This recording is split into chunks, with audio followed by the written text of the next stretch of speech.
together aboard a new water vehicle called Her Majesty. With resolve greatly tested, but now having boarded a sizable barge equipped with a cannon. Perhaps with all your newly acquired resources, you can momentarily convince yourselves that you are safe.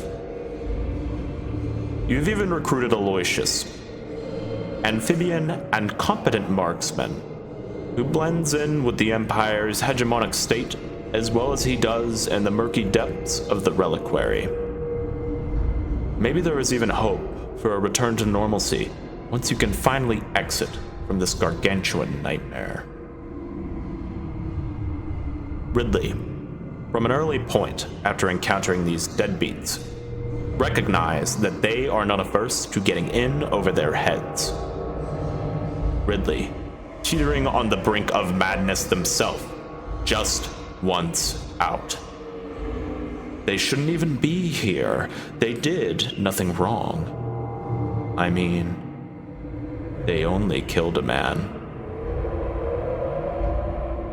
Your adventure, as lengthy as it has been thus far, has not turned up any objects of your search, neither Horth nor the relic. In a brief moment of sobriety, Tedric again remembers his father's story. You have plundered multiple organs, and now nearly the full length of the expansive GI tract, but still have not encountered the strange idol of a tentacle your father told you about. Reach for the tentacle if you crave the void, it read. The Kuatoa have been a parasitic infection that also dabble in the occult, with their absurd alien language, deep throat songs, maddening shanties, and stentorious foghorns. The closer you get to the mouth agape, you begin hearing a new sound of madness. A rapturous clanging of gongs echoes off the ribbed walls of the great esophagus, ushering you in as welcome sacrifices to the Daemotus that they worship. Damien strums a decidedly uplifting tune to try and offer up a different atmosphere.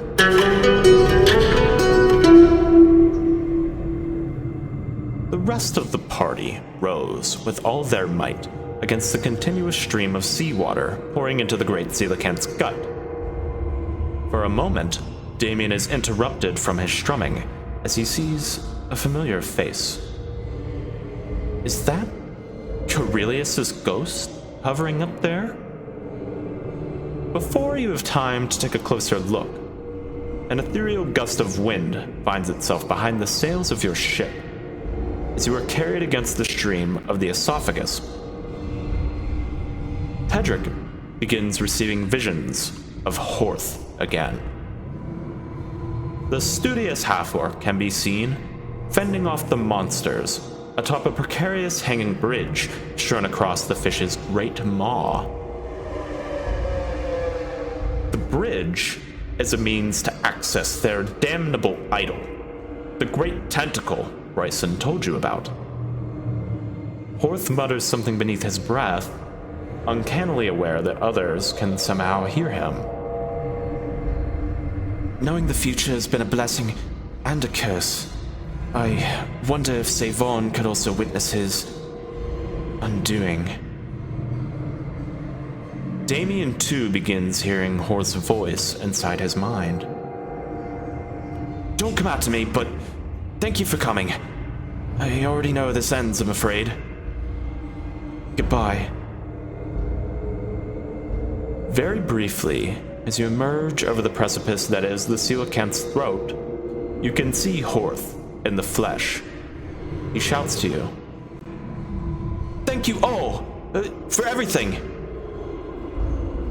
Fending off the monsters, Horth deflects a slashing of the cestus from the pelagic guardian with his arcane shield.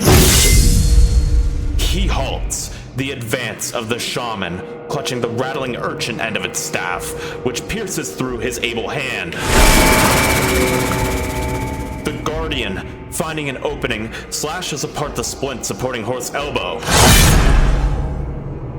And seizing his limp arm, forcibly places it on the tentacle.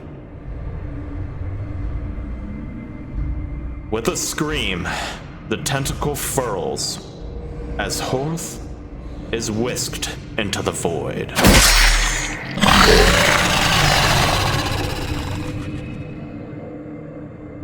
Deadbeats.